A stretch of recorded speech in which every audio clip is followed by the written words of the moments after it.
बिस्मिल्लाहिर्रहमानिर्रहीम। अस्सलाम वालेकुम डियर स्टूडेंट्स। होप सो आप लोग अल्लाह ताला के फजल करम से बिल्कुल ठीक ठाक और खुशबाश हैं।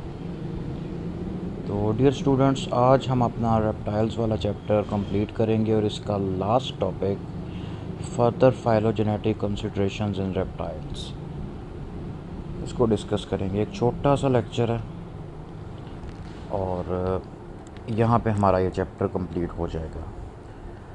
अब एक चीज़ पे आप नोटिस किया होगा आप लोगों ने कि जैसे जैसे आपने ये चैप्टर शुरू किए थे, मतलब इस सेमेस्टर के स्टार्ट में, और जैसे जैसे हम आगे जाते जा रहे हैं, जो एनिमल अब आ रहे हैं वो सारे एनिमल्स वही हैं जिनके साथ आप पहले से ही फेमिलियर हैं। मतलब स्टार्टिंग के अंदर हेमिकॉर्डेटा एंड कॉर्डेटा टाइप चीज़ें आप लोगों ने रियल लाइफ में नहीं देखी थी। फिशेस के अंदर से कुछ देखे थे, एम्फीबियंस के अंदर से मोस्टली देखे थे। सिमिलरली रेप्टाइल्स के साथ आप पहले ही फेमिलियर हैं। स्नेक, लिजर्ड, टर्टल, टॉर्टवाइज और क्रोकोडाइल वगैरह आप लोगों ने रियल लाइफ में पहले भी देखे हुए हैं कई जगह। और इसके बाद जो बर्ड्स वाला चैप्टर आएगा, ये अगेन बहुत इंटरेस्टिंग चैप्टर है, क्योंकि बर्ड्स वैसे भी बड़े खूबसूरत एनिमल्स होते हैं और दूसरा इनमें डाइवर्सिटी बहुत ज़्यादा है। इनकी तकरीबन 10,000 स्पीशीज़ हैं जो अब डिस्क्राइब्ड हैं। और इसके बाद जो मैमल्स हैं वो मोस्ट फेमिलियर एनिमल्स हैं। गाय, भैंस, बकरी, कैट्स, डॉग्स, सारे शेर, चीते, रीछ, ये सारे के सारे मैमल्स हैं। Even whales, dolphins and bats, जो कि उड़ने वाले मैमल्स में बैट्स आते हैं। एक्वेटिक मैमल्स के अंदर वेल्स, डॉल्फिन्स, पोर्पोइसेस वगैरह आते हैं। तो अल्लाह का नाम लेके इसको शुरू करते हैं।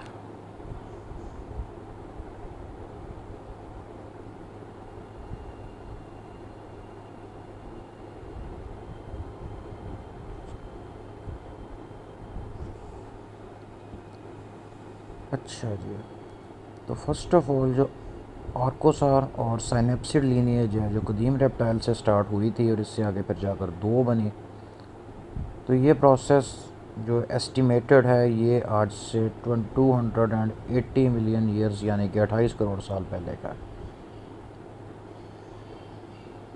इसकी जो डिटेल्स हैं क्लेडोग्राम के अंदर हमने पहले भी डिस्कस की हैं, अभी दोबारा से भी डिस्कस करेंगे।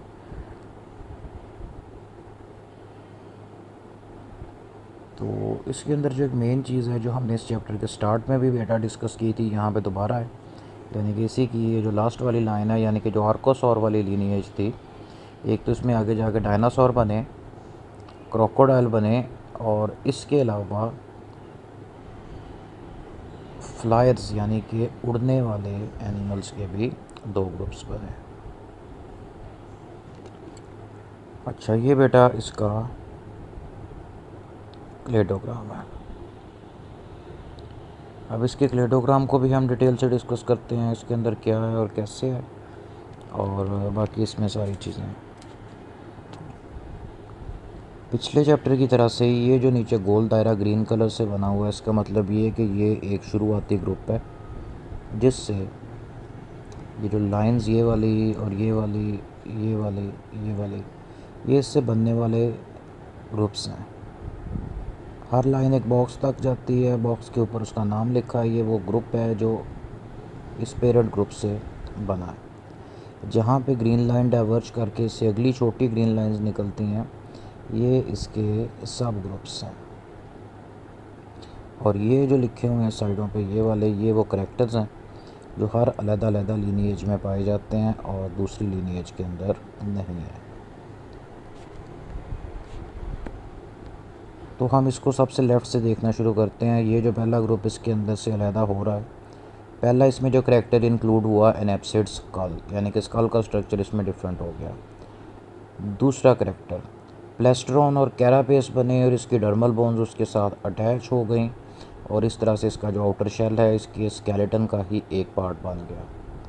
तो आपको पता चल गया होगा कि किस चीज़ की बात हो रही है। ये बात हो रही है टेस्टोडाइन्स की, यानी कि टर्टल, टोर्टोइज, टेरापिन्स वगैरह।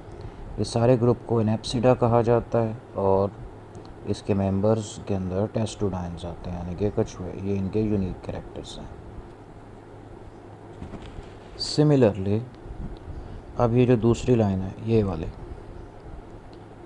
ये लाइन बन के अलहदा हुई। इसमें पहला जो करैक्टर आया डायप्सिड स्कल, इनकी स्कल का स्ट्रक्चर चेंज है, डायप्सिड है। दूसरा जैकबसन्स ऑर्गन, वो इनके अंदर डेवलप हुआ है। अब यहाँ पे जाके ये लिनिएज दो में डिवाइड हो रही है, एक ये वाली, एक ये वाली। मज़ीद फर्दर इसमें डिवीजन्स हैं, साथ के साथ डिस्कस करते हैं। पहले इसको बेटा यहाँ पे लेफ़्ट साइड पे लेके चलते हैं। तो यहाँ पे आगे जाके इसके अंदर से 1 2 3 और 4 मेजर ग्रुप्स बने, और यहाँ पे आके ये चौथे के अंदर से अगेन एक छोटा सब ग्रुप भी बना। तो पहला ग्रुप जो इसके अंदर से बना ये है क्रोकोडिलिया, जिसके अंदर मगरमच्छ वगैरह आते हैं, अब भी पाया जाता है। दूसरा बना प्लीजियोसौरिया, जिसके अंदर प्लीजियोसॉरस वगैरह आते हैं, जो कि अब एक्सटिंक्ट हो चुके हैं। इसके साथ ये डैगर सिंबल है, मतलब एक्सटिंक्ट है। उसके बाद ये लाइन जो दरमियान में वर्टिकल ब्लैक लाइन लगी हुई है, इसका मतलब ये है कि ये दोनों मिलते जुलते एक तरह के थे। अब ये जो 3 इस डिब्बे में लिखे हैं ये बाकियों से डिफरेंट हैं। ठीक है, फर्स्ट ऑर्निथिकिस उड़ने वाले थे लेकिन एक्सटिंक्ट हो गए। सोरिस्किया एक्सटिंक्ट हो गए, और एव्स यानी कि मॉडर्न बर्ड्स ये पाए जाते हैं अभी भी। इन दोनों के साथ ये डैगर्स बने हुए हैं यानी कि क्रॉस लाइक सिंबल, मतलब ये ख़त्म हो गए। तो ये जो 3 लीनिएजेस हैं ये डायनासोरिया के अंदर ही आते हैं। और अगर इन पांचों की बात करें तो ये पांचों जिस ग्रुप के अंदर आते हैं उस ग्रुप को आर्कोसौरिया कहा जाता है। यानी कि आर्कोसौर लीनिएज के अंदर से ये 5 ग्रुप थे, जिनके अंदर से 3 ख़त्म हो गए, 2 बचे, क्रोकोडाइल्स और बर्ड्स। इसी वजह से बर्ड्स और क्रोकोडाइल्स को एक दूसरे के क्लोजेस्ट रिलेटिव कहा जाता है। वजह इसकी क्या है कि एक तो ये दोनों आर्कोसौरिया लीनिएज से बिलोंग करते हैं, और इसके अलावा ये एक बड़ी ग्रुपिंग यानी कि ये दोनों के दोनों डायप्सिडा के अंदर आते हैं। स्कल के अंदर 2 टेम्पोरल ओपनिंग्स हैं। अब बेटा वापस आएँ इसी लाइन के ऊपर, यही लाइन सीधी जा रही थी, यहाँ से एक ग्रुप बना, और ये इसको एक थायोसौरिया कहते हैं। एक थायो मीन्स फिश या सौरिया। ये फिश लाइक डायनासोर थे जो कि एक्सटिंक्ट हो गए। फिर प्लीजियोसौरिया, ये भी एक्वेटिक डायनासोर थे, एक्सटिंक्ट हो गए। और उसके बाद है रिंकोसिफेलिया, ये भी पाए जाते हैं, और स्क्वामेटा जिसमें स्नेक्स और लिजर्ड्स हैं। ये एक दूसरे के साथ क्लोजली रिलेटेड हैं क्योंकि इस पॉइंट पे जाके एक ही पहले ग्रुप था जिससे 2 बने, रिंकोसिफेलिया और स्क्वामेटा, जिसमें स्नेक्स और लिजर्ड्स आते हैं। तो ये जो 4 ग्रुप हैं ये जिस लीनिएज के अंदर आते हैं इसको लेपिडोसौरिया कहते हैं। इसके अंदर से 2 ग्रुप्स इसके एक्सटिंक्ट हो चुके ये वाले, और ये 2 ग्रुप्स पाए जाते हैं। और ओवरऑल ये भी सारे के सारे डायप्सिडा के अंदर आते हैं। यानी कि डायप्सिडा को 2 मेजर ग्रुप्स आर्कोसौरिया और लेपिडोसौरिया में डिवाइड किया जाता है। आर्कोसौरिया के अंदर फिर फर्दर 2 ग्रुप हैं, इसके अंदर क्रोकोडिलिया और टीरोसौरिया, उड़ने वाले डायनासोर्स। टीरोसॉरस की आगे पिक्चर भी आएगी, और ये वाले भी सारे। इसके अंदर से 3 इसके ग्रुप्स यानी कि ऑर्डर्स एक्सटिंक्ट हो गए। 2 ऑर्डर क्रोकोडिलिया, और क्लास इसकी जो है एव्स, ये क्लास है क्योंकि पहले ऑर्डर था, बाद में इसके मेंबर्स बहुत ज़्यादा हो गए और इसको क्लास के लेवल पे प्रमोट कर दिया गया। तो ये 2 बाकी बचे। सिमिलरली लेपिडोसौरिया के अंदर एक थायोसौरिया, प्लीजियोसौरिया, रिंकोसिफेलिया और स्क्वामेटा आते हैं, जिसके अंदर से ऊपर वाले 2 एक्सटिंक्ट हैं, नीचे वाले 2 एक्सटेंट हैं यानी कि अभी ज़िंदा हैं, पाए जाते हैं। अब ये जो एक आखिरी वाले इसके अंदर से लाइन बन के अलहदा हो रही है, इसके अंदर पहला करैक्टर जो ऐड हुआ साइनेप्सिड स्कल, इनकी स्कल का जो पैटर्न है वो साइनेप्सिड पैटर्न है, और इससे जो ग्रुप बनता है ये है मेमेलिया। तो साइनेप्सिडा के अंदर सिर्फ मैमल्स ही आते हैं, और जो हम बर्ड्स से अगले चैप्टर के अंदर पढ़ेंगे। तो इस क्लेडोग्राम में हमने ये सीखा, मौजूदा रेप्टाइल्स यानी कि टेस्टोडाइन्स, ये भी इसी गोल सर्कल से बने, क्रोकोडाइल्स, बर्ड्स और स्नेक्स, लिजर्ड और मैमल, ये सब की शुरुआत एक ही कॉमन एंसेस्टर से हुई थी, यानी कि पुराने ज़माने के अंदर, बहुत कदीम ज़माने के अंदर, डायनासोर से भी पहले एक ऐसा एनिमल था जिसके आगे डाइवर्सिफिकेशन से इससे आगे डिफरेंट ग्रुप्स बने, जिसमें से कुछ अब पाए जाते हैं, कुछ वक्त के साथ साथ ख़त्म हो गए।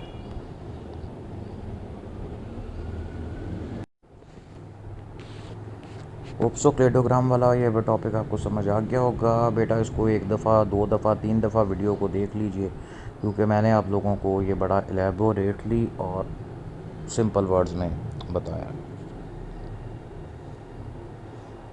अच्छा, अगली बात करते हैं टीरोसॉरस की। ग्रीक वर्ड टीरोस का मतलब होता है विंग्स, पीस का साइलेंट है, टी से इसको पढ़ना है, और सॉरस का मतलब होता है लिजर्ड, यानी कि विंग लिजर्ड या फ्लाइंग लिजर्ड। इनका जो साइज़ था, इनके साइज़ के अंदर वेरिएशन पाई जाती थी। एक छोटी चिड़िया के साइज़ से लेके इतने बड़े वाले होते थे कि इनका विंग स्पैन, यानी कि इसके एक पर से लेके दूसरे पर की जो टिप होती है, जिस तरह आप अपने बाजू फैला के खड़े होना, एक हाथ की जो लंबी वाली फिंगर उसके सिरे से दूसरे हाथ की जो लंबी वाली फिंगर का सिरा बनता है ऐसे, तो 13 मीटर तक चौड़े होते थे। तो याद रखना है कि जो टीरोसॉरस है ये किसी एक एनिमल का नाम नहीं है, ये एनिमल्स के पूरे ग्रुप का नाम है। आगे इनके साइंटिफिक नेम अलग-अलग हैं, लेकिन कॉमनली इन सब को टीरोसॉरस ही कहा जाता है। इनके हाथ के अंदर जो इनकी चौथी उंगली थी वो इलोंगेट हो गई, बाकी उंगलियों से लंबी हो गई, और उसके ऊपर मेम्ब्रेनस विंग्स थे। जिस तरह से चमगादड़ के पर होते हैं, उसमें फीदर्स तो नहीं होते, एक बारीक सी मेम्ब्रेन होती है जो इसकी बोन्स के ऊपर ऐसे फैली होती है। इसके अलावा इनकी स्टर्नम यानी कि जो सीने की हड्डी है, ये भी इस तरह से स्पेशलाइज थी ताकि इसके साथ फ्लाइट मसल्स, मोटे वाले पावरफुल किस्म के मसल्स अटैच हो सकें। मुर्गे या ब्रायलर का गोश्त आप सब ने खाया हुआ है। अगर कोई गोश्त नहीं भी खाता तो उसको ये ज़रूर पता होगा कि जो ब्रायलर लटका होता है दुकान पे, वो किस तरह का होता है। तो उसका जो मैक्सिमम गोश्त होता है वो उसके चेस्ट वाले रीजन के अंदर होता है। इसके अंदर अब डिटेल हम बर्ड्स में तसल्ली से पढ़ेंगे फ़्लाइट वाले टॉपिक के ऊपर। बहरहाल होता ये है कि जो इनके विंग्स होते हैं, विंग्स के अंदर ज़्यादा गोश्त नहीं होता। विंग्स को मूव करने वाले जो मसल्स होते हैं वो इनके चेस्ट के साथ अटैच होते हैं, और चेस्ट के मसल्स ही इसके विंग्स को मूव करते हैं। कोई बर्ड जितना अच्छा फ्लायर है, उसके चेस्ट वाले मसल्स उतने ज़्यादा पावरफुल, और उसके चेस्ट पे उतना ही ज़्यादा गोश्त होगा। और चेस्ट की हड्डी, स्टर्नम यानी कि सीने की हड्डी, चूँकि चिपटी होती है, इसलिए इसके ऊपर एक लिमिट से ज़्यादा मसल्स अटैच नहीं हो सकते। उसको मज़ीद एक्सटेंड करने के लिए सीने की हड्डी के दरमियान में एक उठा हुआ हिस्सा ट्रायंगुलर शेप का एडिशनली पाया जाता है, जिसको कील कहा जाता है, KEEL, ताकि एडिशनल मसल्स अटैच किए जा सकें। तो उसकी डिटेल डायग्राम सारा कुछ तो हम नेक्स्ट चैप्टर के अंदर पढ़ेंगे। एनी हाउ, ये डायनासोर जो उड़ने वाला डायनासोर था, इसकी अडाप्टेशंस की हम बात कर रहे थे कि मेम्ब्रेनस विंग्स थे, चौथी उंगली हाथ की लंबी थी ताकि उसको सपोर्ट कर सके, और इसके अलावा इनकी जो हड्डियां थी अंदर से खाली थी ताकि इनके स्केलेटन का वॉल्यूम तो उतना ही रहे, लेकिन उसकी जो डेंसिटी है वो कम हो जाए। हड्डियां हल्की होंगी तो इनको ज़मीन से ऊपर उठने में, फ़्लाइट में आसानी होगी। तो ये जो सारी अडाप्टेशंस हैं 100% बर्ड्स के साथ मिलती तो नहीं है, लेकिन ये वैसी ही हैं। इसी वजह से जो फ्लाइंग आर्कोसॉरस है, बर्ड्स उसी से ही बनने वाले, यानी कि उसी के ही जो नई शक्ल है उससे ग्रुप बना, आगे अलहदा हो गया, क्योंकि इस प्रोसेस को भी करोड़ों साल गुजर गए। इतने टाइम के अंदर अंदर आते आते चेंजेस आते हैं। तो उन एवोल्यूशनरी चेंजेस और अडाप्टेशंस की वजह से जो मॉडर्न बर्ड्स हैं, ये अपने एंशियंट पीरियड के रिलेटिव से शेप, साइज़ और शक्ल सूरत में काफ़ी डिफरेंट है। अच्छा बेटा, ये जो पिक्चर है ये फॉसल रिकॉर्ड से दोबारा कंस्ट्रक्ट किया गया एक मॉडल है, जो कि एक बड़े साइज़ की है, टीरोसॉरस का। इसके अंदर आप देखें कि इसकी बहुत लंबी सारी चोंच है, बड़ी बड़ी इसकी आंखें हैं, सर के ऊपर एक कलगी सी भी बनी हुई है, गर्दन लंबी है, और इसके ये जो विंग्स हैं इनके अंदर ये मेम्ब्रेन लगी हुई है, यानी कि फीदर नहीं है, इसमें मेम्ब्रेन है। और ये जब ज़मीन पे चलते थे तो इन्हीं का सहारा लेके चलते थे, और जब उड़ते थे तो इन्हीं से ही उड़ते थे। नेक्स्ट पिक्चर के अंदर एक ज़मीन पे खड़े की डायनासोर की एग्जांपल है, दूसरे में वही डायनासोर उड़ता हुआ जा रहा है, और साथ इंसान की ये जो पिक्चर बनी हुई है ये वाली, ये साइज़ कंपैरिजन है कि इंसान और इसके साइज़ में इतना डिफरेंस होता था। तो ये लार्जेस्ट फ्लाइंग एनिमल्स के अंदर से एक है कि जो जब की ज़मीन बनी है तब से लेके अब तक ज़मीन पे पाए जाते हैं। और ये एक ज़राफ़े के साथ इसके साइज़ का कंपैरिजन है, जो तकरीबन 1-1.5 फुट का इनका फ़र्क है। ज़राफ़ा 15-16 फुट ऊंचा होता है। आप में से कुछ बच्चों ने लाहौर ज़ू के अंदर इसको देखा भी होगा। अच्छा, तो साइनेप्सिड लीनिएज है, इससे फिर आगे जाके मैमल्स बने, मॉडर्न मैमल्स जो भी हम आजकल देखते हैं। तो साइनेप्सिड की जो टांगें थी ये कंपैरेटिवली लंबी थी, और ये अपनी बॉडीज़ को ज़मीन से ऊपर उठा के चलते थे।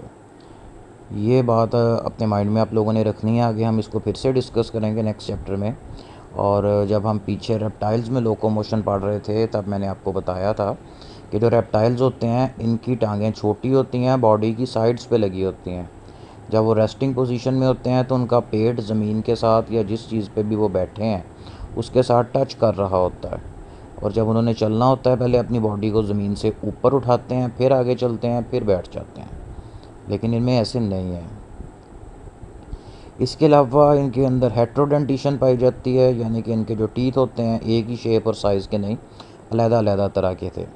इनके जो जबड़े थे ये भी किसी चीज़ को अच्छे तरीके से चबाने के लिए, काटने के लिए, फाड़ने के लिए अडॉप्टेड थे। इसके अलावा इनका जो मिडल ईयर है इसमें एडिशनल बोन्स थी, जिसकी वजह से ये बेहतर तरीके से सुन भी सकते थे।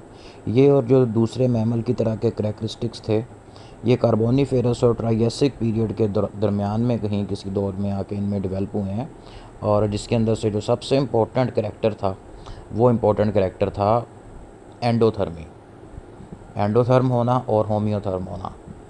क्योंकि डायनासोर चाहे जितने बड़े बड़े मर्जी थे वो कोल्ड ब्लडेड थे, यानी कि एक्टोथर्मिक थे, और अपने बॉडी टेम्परेचर को कांस्टेंट भी नहीं रख सकते थे, यानी कि हेट्रोथर्म्स थे।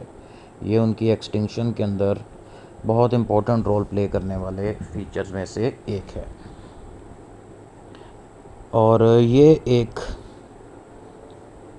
क्लेडोग्राम की तरह की ये पिक्चर है, इसको एवोल्यूशनरी ट्री कहा जाता है। इसके अंदर ये एम्फीबियन एंसेस्टर है, जिससे आगे फिर प्लीजियोसॉरस, ये टर्टल, थीकोडोंट्स डायनासोर की एक टाइप है। उसके बाद ये वाली जो लीनी है जिससे टोटारा बनी, या इसी वजह से इसको एक ऑर्डर में अकेले को रखा गया है क्योंकि इस जैसा कोई दूसरा एनिमल नहीं है। ये अजान कंप्लीट हो गया।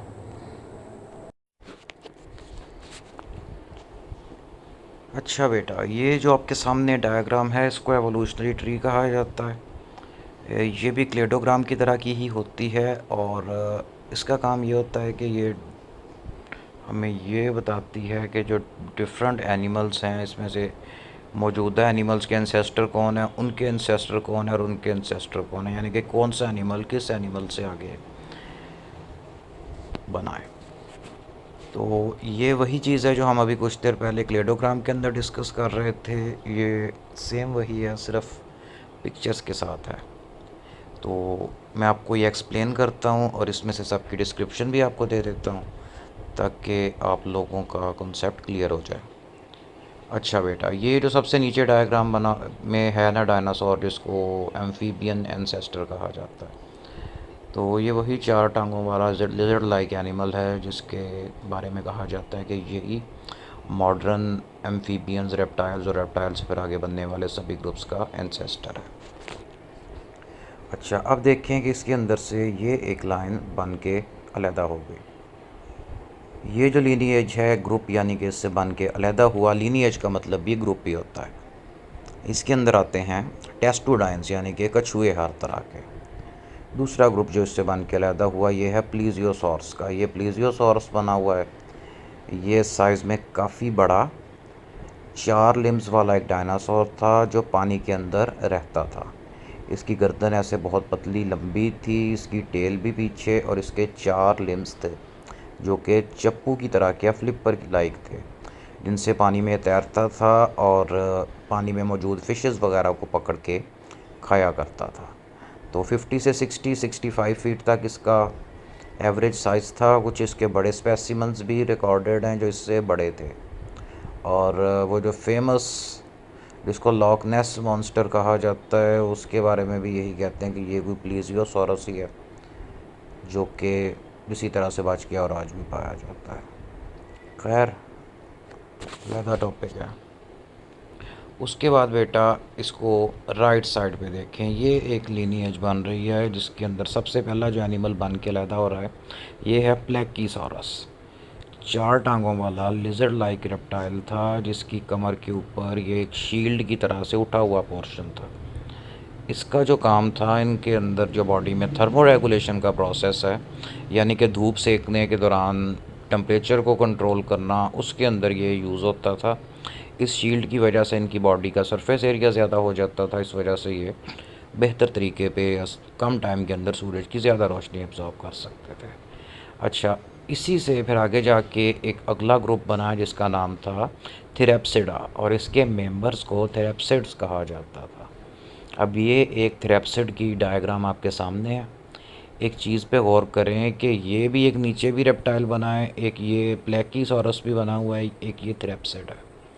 इसमें जो मेन डिफरेंस है या नोटेबल डिफरेंस है वो आप ये देखें कि जो थेरेप्सिडा थे इनकी टांगें एक तो ज़्यादा मोटी, मज़बूत और ज़्यादा ताकतवर थी, साइज़ में थोड़ी बड़ी भी थीं, और इनकी टांगें इनकी बॉडी की निचली साइड पे थीं, यानी कि अगर ये रेस्टिंग पोजीशन में भी खड़े होते थे तो इनका जो एब्डोमिनल पोर्शन है ये ज़मीन से ऊंचा ही रहता था।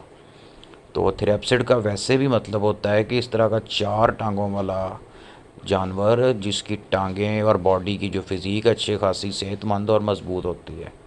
इसी से फिर आगे ग्रुप बना जिनको थीरियम कहा जाता है। थीरियम का मतलब भी 4 टांगों वाला रोबस्टली बिल्ड एनिमल। तो इसमें जो प्री हिस्टोरिक मैमल थे जिसमें से कुछ के फॉसिल्स पाकिस्तान से भी मिले हैं, जिसकी एग्जांपल एक की बलोची थीरियम है जो कि 15 से 16 फुट ऊंचा, यानी कि ज़राफ़े के साइज़ का एक बहुत बड़ा गैंडे की तरह का एनिमल था। प्री हिस्टोरिक टाइम्स में होता था, फिर एक्सटिंक्ट हो गया, और जहाँ पे हम पाकिस्तान का प्रोविंस बलोचिस्तान है यहाँ से इसके फॉसिल्स मिले थे और पाकिस्तान पूरी दुनिया में फ़ेमस हुआ था उनकी वजह से। अच्छा, अब ये थेरेप्सिडा से आगे बनने वाला ग्रुप मैमेलिया है, यानी कि एक्सटिंक्ट हो चुके और मॉडर्न मैमल्स।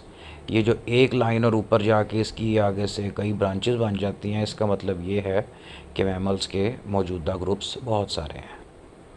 ठीक है, अब आए वापस इसी एम्फीबियन लाइक एंसेस्टर से एक ग्रुप और बना जिसको कहते हैं इक्थायोसॉरस। इक्थायो का मतलब होता है फ़िश, सॉरस का मतलब लिजर्ड से। बेसिकली ये डायनासोर ही था लेकिन इसकी शक्ल सूरत फ़िश की तरह की थी। पानी में रहते थे, सांस ऊपर आके लेते थे।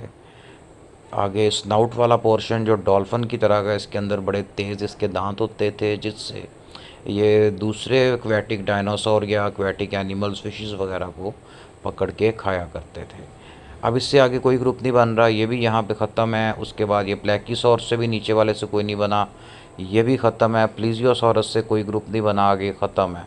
टर्टल से कोई ग्रुप आगे नहीं बना, ख़त्म है। इसके अंदर से एक लीनिएज फिर ऊपर जा रही है और यहाँ पे आके लीनिएज 2 में डिवाइड होती है। 2 में से एक ग्रुप आगे जाके ट्वाटारा पे ख़त्म हुआ जिसको स्फिनोडोन पंक्टेटस कहा जाता है। ट्वाटारा अपनी तरह का वाहिद एनिमल है, इसी वजह से ये एक ऑर्डर के अंदर एक ही एनिमल है और इसका कोई भी दूसरा रिलेटिव नहीं है, जो थे वो ख़त्म हो गए। और यहीं से ही ये जो लाइन ऊपर जा रही है इससे बना ऑर्डर स्क्वैमेटा। यानी कि जिसमें स्नेक्स और लिजर्ड्स आते हैं। तो स्नेक्स और लिजर्ड तो अटारा के रिलेटिव्स हैं, लेकिन इंतहाई क्लोज रिलेटिव्स नहीं हैं। और इसी वजह से ये लीनिएज को देख के आपको पता चल गया होगा कि टोटारा अपने ग्रुप के अंदर वाहिद एक अकेला एनिमल ही क्यों है। अच्छा, अब वापस आए यहाँ पे। ये जो लाइन सीधी ऊपर जा रही है, इससे डायनासोर्स का एक ग्रुप बना जिसको थीकोडोंट कहते हैं, हाफ। तो थीकोडोंट का जो नाम है इनकी डेंटिशन यानी कि इनके माउथ के अंदर जो दांत थे उसकी बेस पे दिया गया, जो कि बाकी डायनासोर्स के दांतों की निस्बत डिफरेंट तरह के थे। अब इससे आगे फर्दर बहुत सारे ग्रुप्स बने, वन बाय वन इनको डिस्कस करते हैं। ये जो लीनिएज लेफ़्ट पे जा रही है ये है क्रोकोडिलिया, यानी कि जो क्रोकोडाइल्स हैं वो इससे बने। उसके बाद दूसरी लीनिएज ये है जिससे ब्रांचेस निकलती हैं। ब्रांचेस को वन बाय वन डिस्कस करते हैं। ये जो लेफ़्ट वाली ब्रांच है आगे जाके 3 में डिवाइड हो गई, ये वाली आगे जाके 3 में डिवाइड हो गई। मतलब ये 3-3 का मतलब ये है कि इससे आगे बहुत सारे ग्रुप्स बने जिनको हम आम लैंग्वेज के अंदर डायनासोर्स कहते हैं। लेफ़्ट वाली एग्जांपल है ऑर्निथिस्किया। ये एक 4 पाँव वाला बड़े वाला डायनासोर था, 12 फुट ऊंचा और तकरीबन 17-18 फुट लंबा होता था। इसके सर के अंदर ये बोन्स एक्सटेंडेड थी और इसके माथे पे 2 या 3 सींग भी होते थे। और जो ट्राइसेरोटॉप्स वगैरह किस्म के डायनासोर हैं वो इसी के ही रिलेटिव्स थे। दूसरा इसके से जो ग्रुप बना उसको सोरिस्किया कहा जाता है, जो कि लंबी गर्दन और बहुत लंबी टेल वाले और बजाते खुद बहुत बड़े साइज़ वाले डायनासोर थे, जिसकी एग्जांपल ब्रेकियोसॉरस है जो सबसे बड़ा डायनासोर था और उसकी लंबाई यहाँ से लेके इसकी टेल के सिरे तक 120 फीट होती थी, 3 बड़े एसी टाइम बसों जितने। अच्छा, तो वही लीनिएज जिससे डायनासोर बन रहे हैं, इससे ये वाली लाइन जा रही है, इससे बने टीरोसॉरस। तो टीरोसॉरस के अंदर एग्जांपल है टीरोडॉन की या टीरोडेक्टाइल की। तो ये उड़ने वाले डायनासोर थे जो हमने अभी प्रीवियस स्लाइड्स के अंदर देखे हैं। और यहीं से ये ऊपर वाली लाइन जा रही है, इससे बना आर्कियोपेटेरिक्स। तो आर्कियोपेटेरिक्स इस तरह का एनिमल था जिसमें बर्ड्स वाले कैरेक्टर भी थे, रेप्टाइल्स वाले कैरेक्टर भी थे, और इसी को ही मॉडर्न बर्ड्स का एंसेस्टर भी कहा जाता है। यानी कि इसी लीनिएज से आगे आप ये देखें कि रेड कलर से एक लाइन जो कि आगे जाके 6 लाइंस में डिवाइड हो रही है, मतलब ये कि इससे आगे बर्ड्स के बहुत सारे ग्रुप्स बने। ये क्लास एव्स है, यानी कि जो मॉडर्न बर्ड्स हैं। तो ये सारे जो ग्रुप्स हैं मॉडर्न ग्रुप्स, इन सब की स्टार्टिंग मतलब कि एव्स की, मैमल्स की, क्रोकोडाइल्स ये तो ख़त्म हो गए। उसके बाद टर्टल्स और स्नेक्स, लिजर्ड, टोटारा भी ज़िंदा है। तो ये सारे के सारे ट्रेस बैक होके एक सिंगल कॉमन एंसेस्टर की तरफ जाते हैं।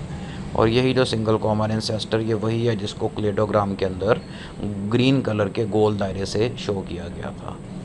मैं उम्मीद करता हूँ कि आप वो ग्रीन लाइनों की बजाय आपने इसको ऐसे देखा है विद पिक्चर्स, तो आपको ये ज़्यादा अच्छे से समझ आ गया होगा। इस वीडियो को 2-3 दफ़ा देख लीजिएगा ताकि आपके माइंड के अंदर कंसेप्ट क्लियर हो जाए, क्योंकि बेटे हमारे अगले जो भी 2 चैप्टर बाकी हैं वो इसी चीज़ के ऊपर हैं। यानी कि पहले हम ये बर्ड्स पढ़ेंगे और उसके बाद मैमल्स। तो ये आपका रेप्टाइल्स वाला चैप्टर बेटा कंप्लीट हो गया।